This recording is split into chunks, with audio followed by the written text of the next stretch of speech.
Muy buenas tardes, Prime Minister. Thank you. Muchas gracias. So, can you explain to us what's the situation now in Barbuda and what's the situation now with Barbudans here in Antigua? Right. First of all, let me start by commending President Maduro and the government and people of the Bolivarian Republic of Venezuela. I have to admit that it is their timely intervention that would have helped to put us in the position that we're in today in terms of the response to Hurricane Irma. Hurricane Irma, which would have been the strongest hurricane to have stormed through the Caribbean. As you know, Irma totally devastated Barbuda. Barbuda today is what could be considered as a mangled wreck. It is uninhabitable. As a consequence, we had to evacuate all of the Barbudans to Antigua. We had to absorb approximately 2,000 residents and citizens of Barbuda. And if it wasn't for the availability of a military aircraft from Venezuela, we would not have been able to evacuate the Barbudan people before Jose would have passed.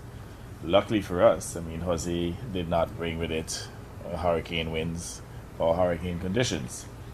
But in any event, it is really the Bolivarian Republic of Venezuela contribution of those two military aircrafts that would have helped us to effectively evacuate the people of Barbuda. Today, Barbuda is literally uninhabited, only a few soldiers securing the island. The Barbudans are here. Some are integrated in homes within the various Antiguan homes here, and others are actually in shelters. My understanding is that they are pretty comfortable, even though anxious to get back to their own homes. But the recovery effort will take some time because, first of all, we have to deal with the health issues, we have to clean the rubble, we have to restore running water and electricity. So it may be several weeks before the Barbudans are able to return to Barbuda to resume their lives. And in any event, it will take perhaps years in order to recover the $200 million in damages. To raise the funds in the first instance will be a major challenge, and it will take a significant amount of time in order to rebuild Barbuda. So you were mentioning that the Hurricane Irma was a result of climate change. Absolutely, and I want to make it abundantly clear that the science is obvious. There's no maybe about the science surrounding climate change. Now, in the case of Antigua and Barbuda, we are not polluters, but at the same time, we have to face the consequences of climate change. And you can see the real evidence that these storms are getting more powerful, they're increasing in frequency. In fact, it's the first time in recorded history that we would have had two powerful storms in Irma and Jose falling within a 48-hour period. Now, if that is not substantive evidence to confirm that climate change is real, then tell me what is. Now, the large polluters in the world, they have to take some level of responsibility. And that is why, as small island states, we continue to advocate for countries to assist us to build our climate resilience, because their profligacy in the use of fossil fuel is actually affecting us here in the Caribbean and in other regions, including the Pacific, in which we have a number of small islands, so that they have to understand that they have to shoulder part of the responsibility. You can't have a situation in which, they continue their profligacy with the use of fossil fuels, and then we have to shoulder the responsibility of raising hundreds of millions of dollars or even billions of dollars to consistently repair our damaged infrastructure. First of all, we don't have the financial resources. And in the case of Antigua and Barbuda, the OECD countries, they have graduated us. So they're making the case that we're not eligible for concessional loans, that we are not eligible for grant aid. So if we're excluded from those mechanisms, how are we going to rebuild? It means that we have no choice but to borrow at interest rates that are extremely high, commercial interest rates. And all that does is to increase our interest obligation, to increase our debt overhang, and make us even more vulnerable. So it's a vicious cycle that needs to be addressed. And I just hope that all leaders, all countries will take responsibility and to respect the Paris Climate Accord and to stick to their commitments and to make these resources available to countries who desperately require that support in order to become climate resilient. So, regarding that, from which other countries have you been receiving support after the disaster? Well, I had a discussion today, an extensive discussion with the Prime Minister of Canada, Justin Trudeau, and from all indication, Canada will assist. In fact, they now have a team that, if they have not arrived, they are just about to arrive at about 1:30 p.m. and they will be doing assessment as to the extent of the damage. And Prime Minister Trudeau has assured me that Canada will stand by Antigua and Barbuda. Venezuela has stood with us through thick and thin for many years, and Venezuela has gone above and beyond the call of duty. In fact, President Maduro was the first leader to have called me to express solidarity, and would have responded by sending relief supplies and two of his military planes to assist us.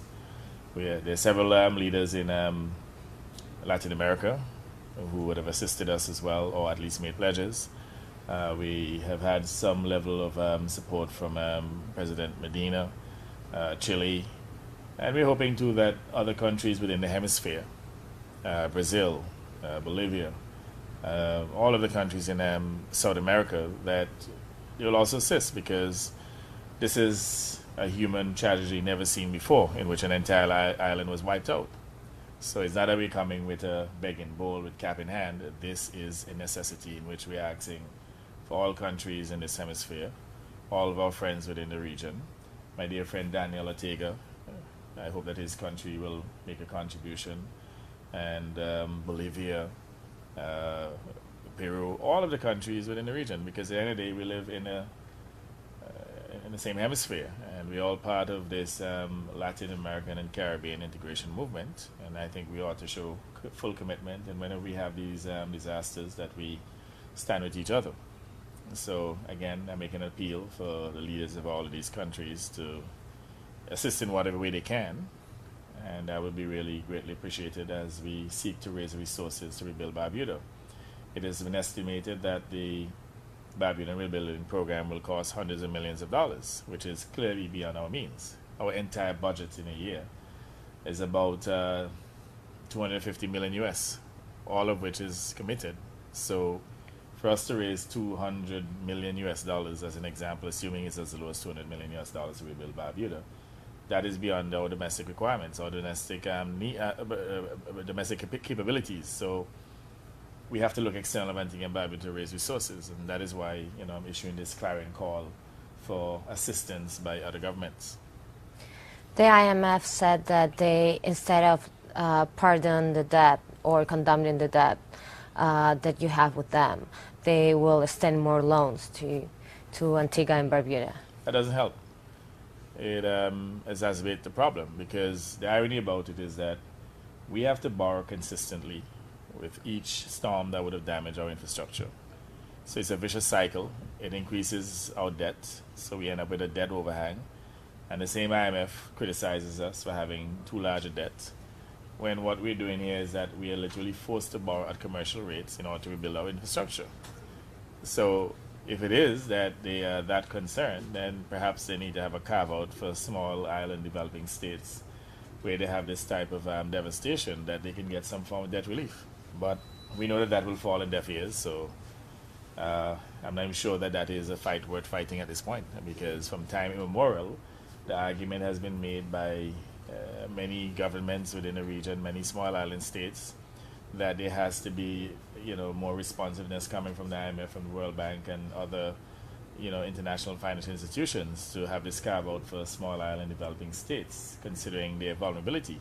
So whereas they try to utilize the sole criterion of per capita income, we have made a point that they have to consider the vulnerability of these countries and to carve out a space for some level of assistance, and they should not see it as these countries are asking for handouts. These are just realities that exist today, and at the end of the day we have a common humanity.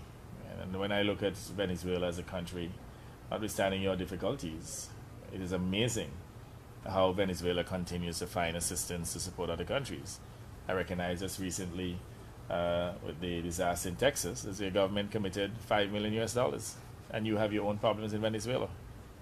And that is a form of commitment that is perhaps unprecedented based on the level of you know, economic problems that you have within Venezuela. But it is also demonstrative of significant commitment to human development and cooperation. Thank you very much. Thank you. An absolute pleasure. Thank you.